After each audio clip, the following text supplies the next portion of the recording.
Hello, everybody. Welcome to Digital of Business and Business of Digital. Today, we have Raj Goodman Anand. He is going to talk about how does copywriting help company grow. Raj is founder of Goodman Lantern, and has a native team of English copywriters or content writers, and then their business helps people grow and scale. Hi, Raj. How are you? I'm good, Sahil. Good to be on. Thank you for the opportunity. Thanks a lot, Raj, for joining us today. I wanted to brief people a lot more about you, but I think you have a very interesting career line. Most of the people around know, so our users or people who are listening are also engineers by background. So we have one more engineer on the podcast today who turned into marketing. And Raj, if you can brief us about how your journey was. Yeah, absolutely. So I began, with engineering, computer science, and system engineering. Got into AI because I love video games. I want to build my own bots. Back then, AI was not about machine learning; it was more about other stuff and more theoretical than practical. I did neural networks, for example, quite a bit. Then I met somebody at university in the UK who was from the US and doing a gap year or a sort of a year abroad. And she mentioned about MySpace being the big thing in the US. So I built a MySpace clone within like a couple of months, but didn't know how to sell, how to market. And I kind of got into the idea of learning about marketing, and I just loved marketing. And that was 15, 16 years back. And ever since I've been in marketing, I've built three companies so far, all within the space of using digital marketing. I work for corporations. I've helped companies go from 7.5 million to 45 million euros of revenue. And it's all based on telling good stories and digital marketing. I believe this is the thing which makes companies different, especially in B2B. Sure. I think telling good stories is something which is coming into trend now. But do you believe that telling good stories was something which was there because you have seen the spectrum of online? So, with somebody who has been in the industry for last 10, 15 years now. So, was telling good stories at the core from the beginning, or now it is coming to fashion because of the COVID and people are talking a lot about empathy and those kind of things nowadays? So do you believe that it was there, but only few players were doing, or what was the scene there? So, Sahil, telling good stories has been there for donkeys of years. I'm talking as far as history can remember. We've had kings and princes and prince and noblemen and peasants, all of them telling stories. I mean, famously, we had Julius Caesar, for example. We have Yeah. Napoleon, who should write, press releases to the gazettes in France and beyond to kind of you know march and actually get together people and rally them together to kind of fight battles for him, or collect money for him, or just get behind him to kind of do more wars, for example. So storytelling has been there for donkeys of years. It'll continue to happen for many years to come, and it's just that mediums have changed. Obviously, now we have moved from sort of like very offline to sort of semi sort of offline to sort of radio, television, and then it's now come to online. But again, the nuts and bolts of storytelling is always going to be there, and has been there, and will be here for us to use and progress with. Great. So one thing which somebody said to me earlier was when in my career that people die, stories don't. So I go by that thing because something which is a story is always, if it is a good story, it will always be shared. We are still seeing the adaptation of Julius Caesar, as you said, that we are still seeing those adaptation coming in place. And people are making those movies or plays day in and day out, and there are a lot of things around. So coming to the topic that we are going to talk about today. So first thing, and what a lot of people have doubt about, one is what is copywriting, and other is copywriting equal to content writing? If you can share those insights.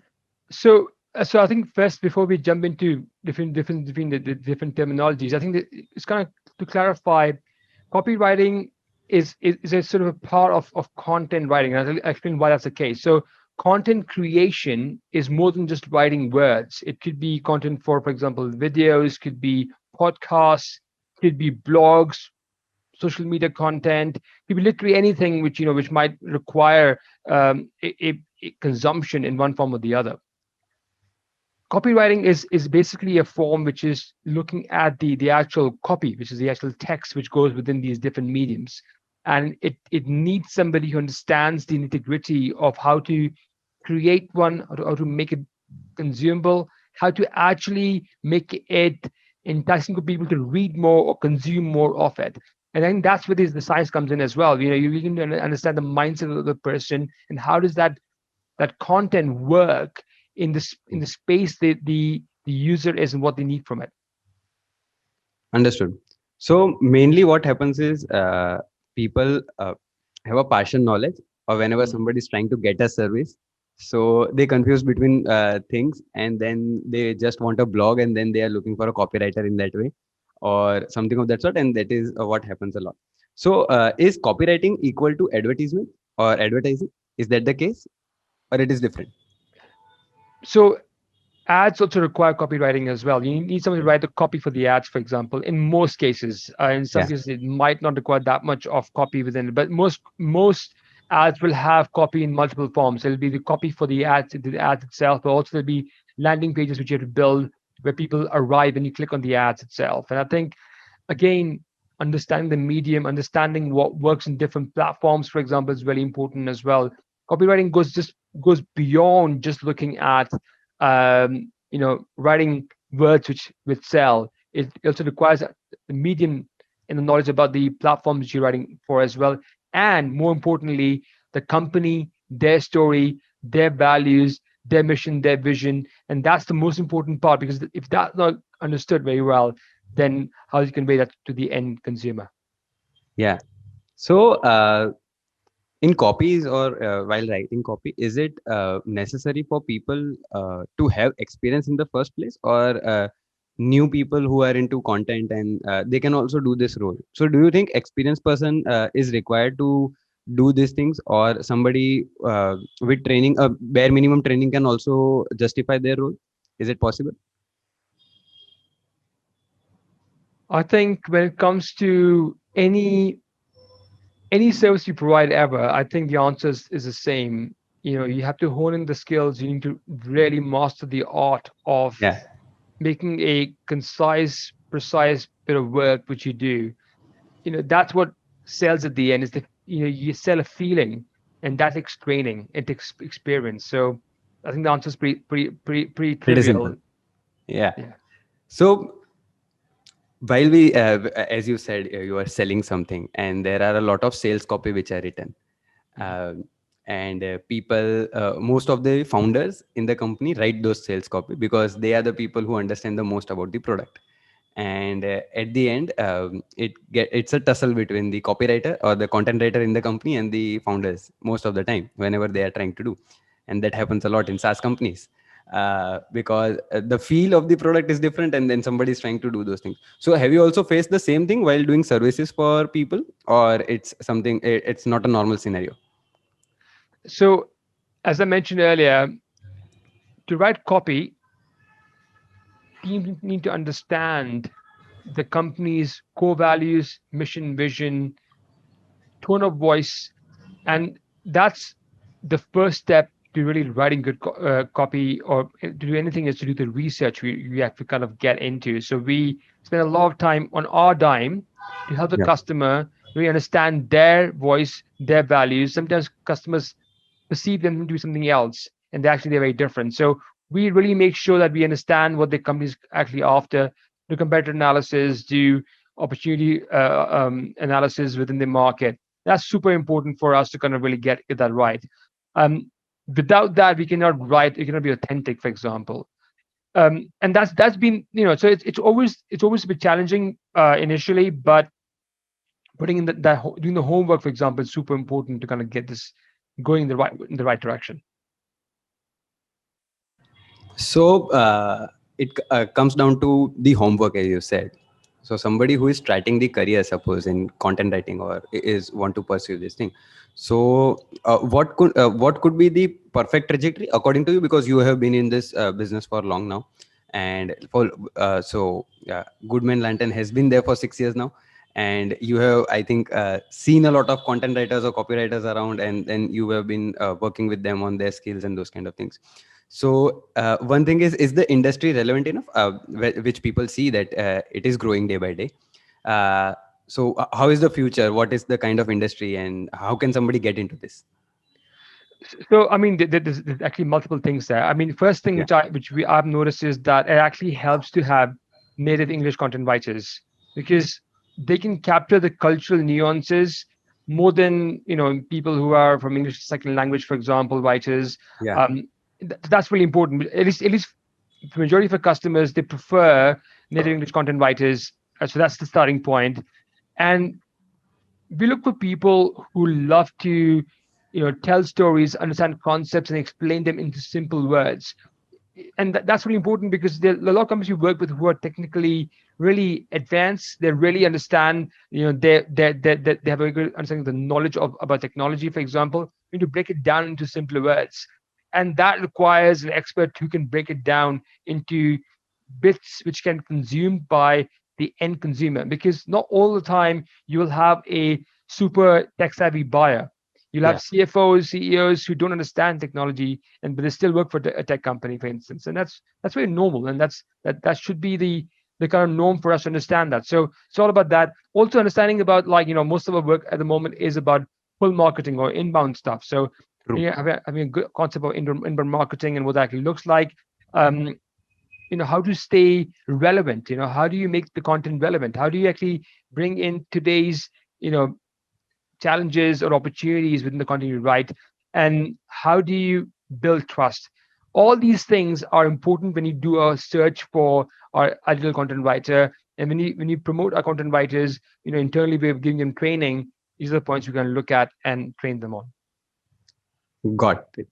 So most of the times, whenever I see people around, I think one thing which you said was very correct, that native English speaking people are required in those things, because that happens with us also, because we have English as a second language as a country. I belong to India, and we most of the times don't think in English.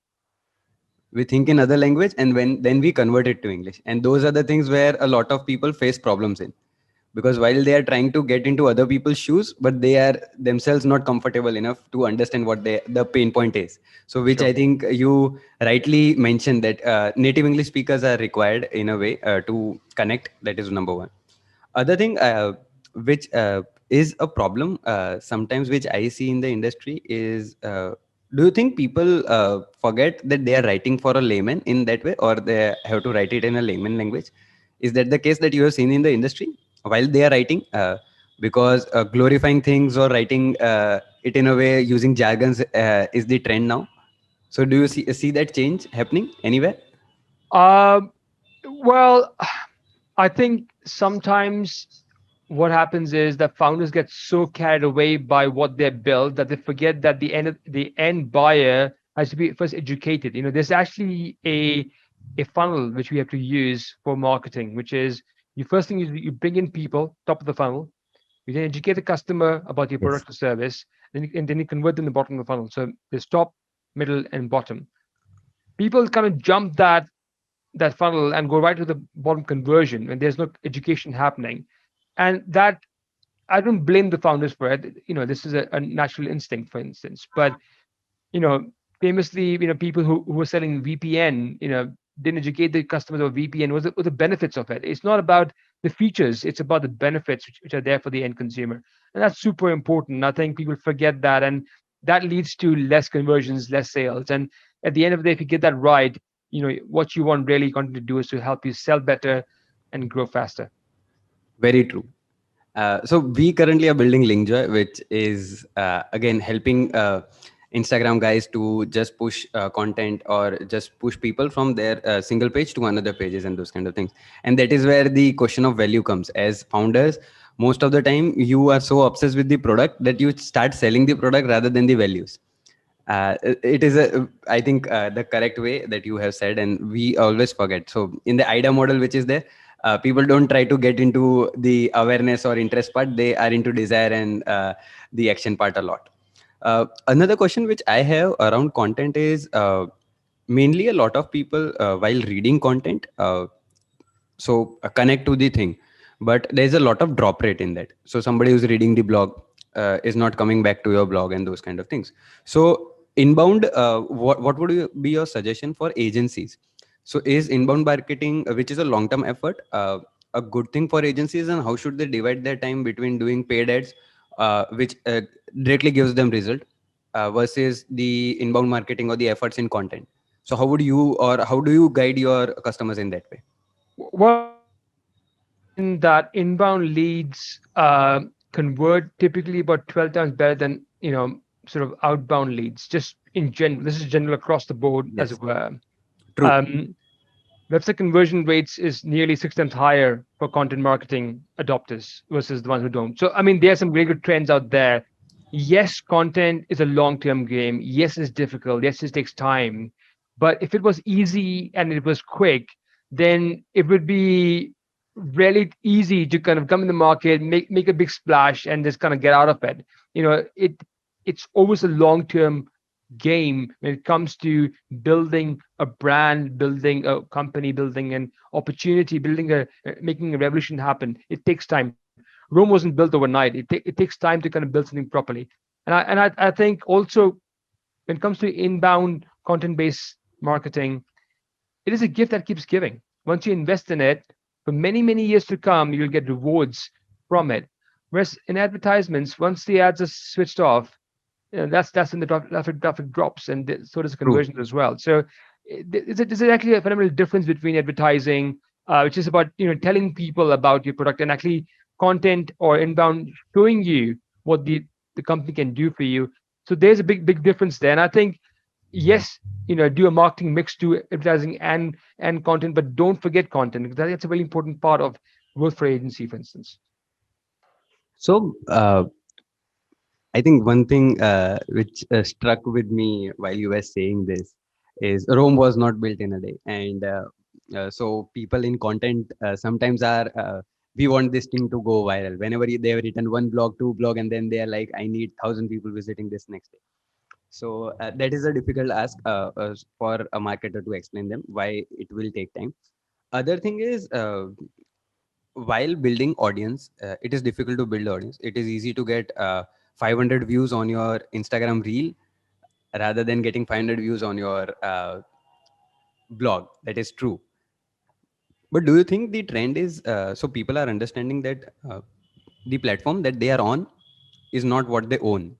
Their website, their email list is what they own. So are you seeing those shift anywhere? Because likewise in India, they banned TikTok, and suddenly the next day all the efforts which were made by a lot of brands on that platform, or by a lot of creators on that platform, just vanished, and they do not have an audience built on any other platform. So those kind of things where people don't own, Facebook is decreasing the organic reach day by day. It is around 1% now, or less than 1%. I have stopped checking that now. Instagram is slowly and gradually moving in the same direction. LinkedIn currently is giving you organic reach, but then it will also move into, because they, at the end of the day, they are doing business and they want to earn money. Mhm. So do you think the importance of owning your own media is increasing, or the trend is same? Well, I mean, it's a really hard one to answer, because at the end of the day, from companies which build services only, we all have become publishers. Like in one form or the other, we all become publishers. We all have to publish content to kind of get audiences engaged, educated, and converted in one form or the other. Very true. Yes, it really helps to have your own content on your own platform, but sometimes you can leverage the third party platforms like the Instagrams, the TikToks, Yeah. the LinkedIn to kind of get traffic in your direction. And without a shadow of doubt, email is the holy grail, as it were, of marketing. It is the one which helps you convert when time is right, for example, and building that list is really important. And that's what most clients are doing and should be doing, for example. But doesn't mean that we should stop our efforts on third-party platforms like TikTok or Instagram. Obviously, if it's still legal, obviously in TikTok, obviously it's not legal at the moment in India to kind of Yeah. use TikTok as you could before. I don't know, the rules changed again, but from when I remember, there was a ban on TikTok. True. So my thinking really is that it comes down to investment and diversification. So not putting all your eggs in one basket. Actually spreading the joy a little bit, the love a little bit, and actually having your website as a holy grail with the email marketing, building email lists, but also having other platforms to amplify that the message and to get people in through those points as well. So, as the topic is, how can copywriting increase your company or growth of your company?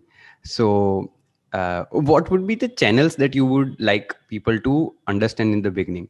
So, suppose we take for a SaaS company, and then we will slowly move to agency and those kind of things. So, which are the channels would you suggest that these are the channels as a copywriting activity, or these are the activities that as a company that you should do? So, which would be those? I think, Sahil, I don't like to give generic answers when it comes to giving media, because I think every customer is different. True. Every client is different. Every company is different. Even if they're SaaS companies, two SaaS companies, they're very different audiences. There's SaaS companies who are doing, $1 million per customer. The Yeah. others who are doing maybe, $5 per customer. And so the ARPU is different. Then how can you target the same kind of, same strategy for different companies? Yeah. That's one. Number two is it's about resonating with your customers. It's about making sure that you are able to connect with them, because eventually, when it comes to buying decision, people first emotionally link to the company they want to buy from, and then rationalize it using some very clever mathematics, right? Yeah. And so that kind of connection is really important. And for the starting point for that really is to find where customers hang out. So if your customers really are, LinkedIn kind of customers, and you find them on LinkedIn, for example. If you find people who are hanging out on different platforms, and you do that, for instance. If your client is looking on Google as the first thing, then you do Google. If they're looking for Bing, they look at Bing. So it kind of comes down to kind of the market research. We understand where clients hang out, because there's no possibility of having this one magic pill which will fit all scenarios. It can solve all the pains and pain points. You got to customize a solution based on your clientele and your market you're targeting. I think just extending your answer to people who are listening, it is that a lot of people go by what they are reading in different blogs, and something which worked for Dropbox in 2013 is not going to work today, and something which worked for Airbnb when they used to use Craigslist or something of that sort is not going to work today. And those growth hacking things, people always see that somebody has got so in their own competition also in SaaS companies that happens a lot. A few SaaS companies have grown on the basis of content, and then the same thing won't happen with other company because they are trying to fight them in the same industry, in the same domain that they are experts in. So picking your battles is, I think, the right way. What Raj has said, that if somebody is on Google, go try to do things there. uh, Very correct on those parts. When we see our competitors, Raj, and while we are making our strategies, so should somebody in a way play on the strengths of individual level? Because let's be honest, in the beginning, founders and the agency owners are the lone people who are riding the whole thing. So what can be something which they can start with in a way, or what kind of parameters should they look into? While you said that to find somebody who, if your audience is on Google, if your audience is on Facebook, if your audience is on LinkedIn. So as an agency, suppose we take an example of a digital marketing agency, and they are trying to build content. So they are trying to build blogs, they are trying to do a short videos in reels or TikToks about 5 ways or 5 alternatives of Canva, and those kind of small things where they are trying to build genuine information and try to give it to people. In that case, what kind of approach should a founder have? A long term one, where he's just doing it for 4 months, 5 months, and then trying to bring in output? Or what should be the key KPIs for them? So, I mean, without a shadow of doubt, like long-term strategy is the only way forward. I mean, there's short-term strategies. In general, I personally, I would never do short-term strategy. I don't do short-term strategies with like teams, customers. All I do is long-term, with a long commitment to something which you believe in is really important to make a difference. Otherwise, it just, you don't want to be um, a sort of a sort of a short-term player who is just looking for sort of opportunities and then run away when things are tricky or difficult. I think True. commitment to a long term is super important. Um, I think also it comes down to for agencies is to leverage the personal brand of the founder. Just to kind of give you a simple example, look at LinkedIn. You have LinkedIn profiles and you have LinkedIn companies. You put the Yeah. same content on LinkedIn profile and put on LinkedIn companies. Companies. You will typically get a much higher interaction rate on LinkedIn profiles simply because people connect with people better. It's not B2B, it's not B2C, it's about P2P, person to person. Really about connecting with people and resonating with them. Yes, it's true that sometimes companies don't want to bring in individuals into their setting strategy, and then that's absolutely fine. But I've noticed from several examples that founders who are engaged and are happy to put their name to the actual brand and connect with people at a personal level convert much better. This is why I said Gordon, Neil Patel, all these guys are Yeah. doing really well because they really resonate with other people and people see them as individuals, not just a marketing brand, a logo. They see them as individuals and people. True. And for SaaS founders, I think this is working well, and personal brands are day by day increasing. If you see Gary Vee and Vayner Media, so I think Gary Vee is bringing them more money in a way as individuals. The richest person in the world currently is a personal brand. Elon Musk is also doing the same thing. So he pushes something on Twitter, and then the stocks go here and there. So personal branding is something I think people need to understand more nowadays.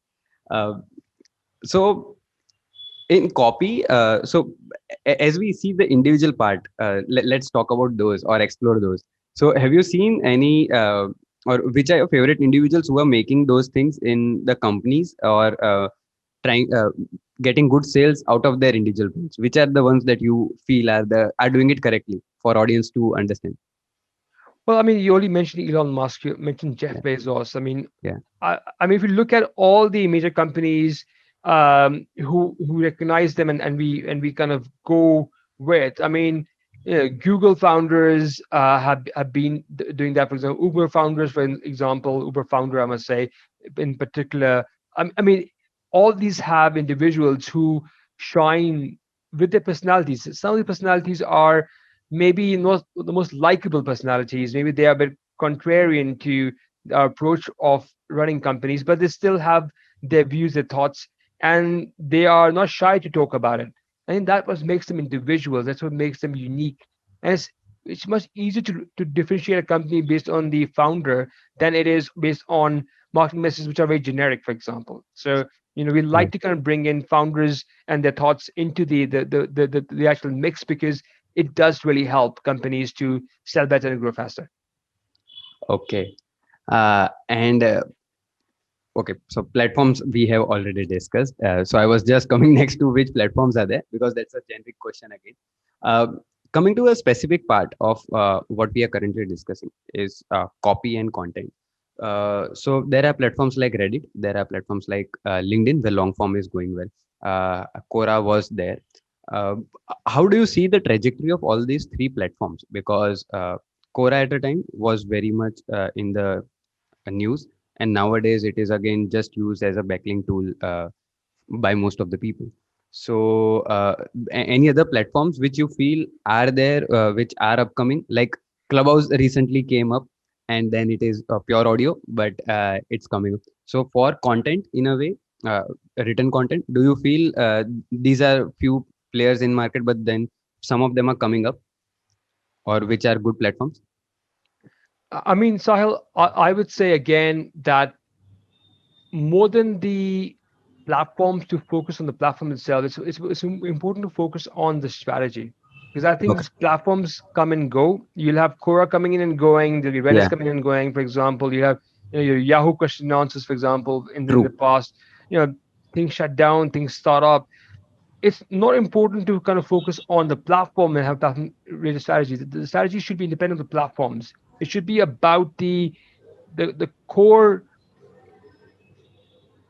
aim of the business. What is that they're trying to create? What pain points are they trying to solve? And then figuring out where the clients hang out at the moment, and then investing in that. Sometimes we can invest in things which don't take off. I mean, luckily some people invest in Instagram, and then Instagram took off, and then so Yeah. they got the value of it. But there are other people who don't take off. You know, there's been things which are built by Twitter, for example. I think it was Telescope, which didn't take off, for Yes. example, and you would have listened money and time into it, and it just didn't happen. So focusing on a platform or platform centric strategy is not the ideal way of looking at it. I will look at more at the overall strategy, and then figure out which platforms resonate with you at that time. And always try to diversify is what I'm trying to say as well. It's like, don't just focus on one platform. Have a couple of platforms which you believe in, which might take off or are growing and would be helpful for your customers currently and in the future. Great. So that's a golden tip again for people. Try to work on a strategy rather than the platform, because most of the people around choose a platform and then create a strategy for the platform. And that's, I think, most of us do. So this is a key learning for me also, in a way, that which can be implemented. So as we are coming to the end of our podcast, Raj, and usually we ask two questions to all the people who join us here. uh, so number one is, how do you keep up with the information which is so many things are flowing? So suppose you are in content space, and SEO is something which your team would be very much updated with. So Google every December comes up with a new algorithm, and then everything is just here and there, and the things change. So how do you keep updated, or what are the things that you follow or read or maybe listen to? uh, so how do you keep yourself updated in this industry? Well, I think there are a couple of things here. First of all, as a founder, I think it's about investing in, bringing in the right team members. Because team Okay. members, when they bring team members in who are specialists in the area they are in, and the litmus test really for a founder is that if your team members are smarter than you are in the field you brought them in, then you have done a good job. If you're the smartest person in the room, then there's actually a small problem. So that's my litmus test for all of my teams, for example. They're all smarter than I am. So that makes my life much easier. Because when they come in, they bring in the knowledge. They Yeah. of course, want to learn the space they are in, and they tell us what to do, and what how can we improve as founders, and the company grows in that way as well. That's one thing. Number two is, I like to read and discover stuff on a crazy level. I mean, I spend at least 4 to 5 hours per day trying to figure out new stuff. Either if I'm in the gym, I've got my podcast on, for example. I've got ebooks which I'm listening to, for example. So I mean, I believe in investing in Learning. ourselves, and learning is a big part of it. And not feeling shy to invest in education beyond just books and blogs and podcasts. Actually investing in organizations which can help you teach stuff, signing up for courses, for example. All these things are very important for all of us, not only founders. Great. So one comes to this thing, which is your learning part, and the next part is motivation. Because as a founder, a lot of time it happens that you just go through it. And as I said, yesterday or day before yesterday, there was a clubhouse by Elon Musk, and he said, if you need motivations, don't do a startup. But then also there are downfalls. So suppose you also said that your second startup didn't turn out well, and that is a life journey. So how do you keep yourself motivated and the team also motivated? Suppose COVID happened, and then few of your clients would have also left. And what is the kind of thing which keeps the team and you going?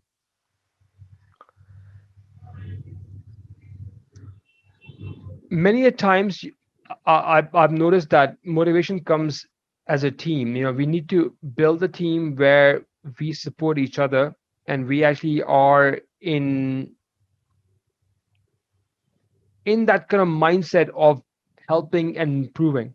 That's like one of our core values, for example, is improvement, which is to help our teams, help ourselves to improve and be the best version of ourselves. So that's really important part of what Goodman Lantern is all about. It's about helping each other, helping our peers, our teams, and having the integrity to kind of help our clients, for example, as well. Yeah.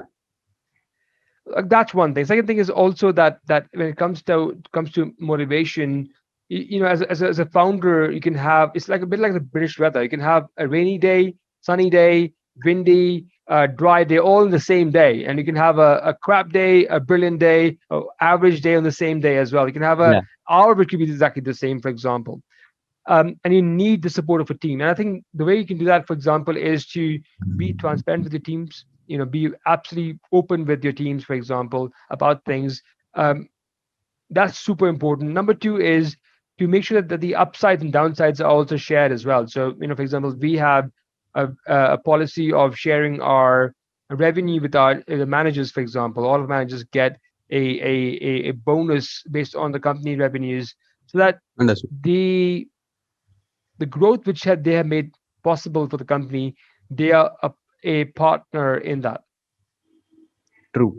So that keeps them also motivated, and they are also in line with whatever is happening. Yes. Great. So thanks a lot, Raj, for doing this. It was a great time having you here. And hopefully, everybody around who has listened would have also learned a lot of things. Thank you for doing this. Thank you, sir, for the opportunity. I really appreciate it. Thanks a lot.